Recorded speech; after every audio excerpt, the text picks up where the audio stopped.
her phone and stares towards the tall metal gate.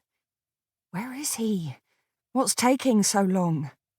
The whole place feels deserted, and it strikes her that she's never been here in the morning before. The sky is winter white above the coils of barbed wire, and the car park is only half full. She thinks of all the times she has waited in cars for him in the past, picking him up from football matches, friends' houses, gigs in nearby towns.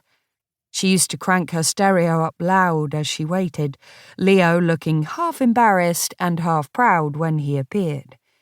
She was the only mum who listened to Nirvana live albums and Sabbath B-sides, the only one who owned a pub and sang guest vocals in her son's band. Now she sits in silence, her stomach in shreds, waiting for him to come out of prison. He really should have appeared by now.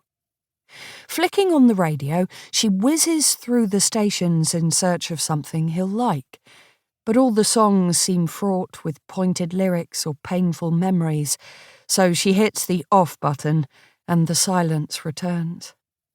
Maybe it's better, so they can talk on the way home. Leo has been subdued during her recent visits. She'd thought he'd be buoyed by the prospect of early parole as it began to look more likely, but instead he seemed to withdraw, seemed to flinch at her tentative excitement. Now she realises he must have been terrified, must be terrified. She flings open her car door, unable to sit any longer. Her curls blow across her face as she paces towards the prison. She can hardly believe he'll come walking out this time, that she'll be able to take him home with her. The wrench of those fortnightly goodbyes, and the rush of guilt always close behind, that Alice never got to say one to Robbie. How will it be, though, once Leo is back with her in the village? Will they be ostracised even further? Will the whispers grow louder? Will the notes continue to arrive? Just shy of the gates, fresh panic stops her dead. She was so sure it was the right thing to do, bringing her boy home, refusing to be driven away. But now her heart pounds in every part of her. Is she making a terrible mistake? Shit, she hisses, looking back at her phone as if it will tell her what to do. All she has is a solitary email, but her head jerks back when she sees who it's from. Alice, who never speaks to her anymore.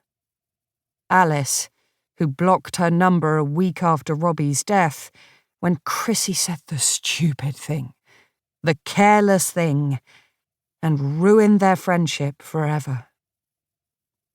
Her stomach turns to liquid as she opens it and sees the words, "Dear Christina." Only her husband ever called her that, and Alice knows this all too well. Dear Christina, I am writing to inform you that your son, Leo Dean, is strictly prohibited from entering Cromley's pub, previously the Raven, once it has reopened. Violence will not be tolerated under the new ownership. Strong action will be taken if he attempts to enter the premises. Although we cannot impose any restrictions beyond this, we also ask on behalf of the village that you consider the effect of your continued residency here.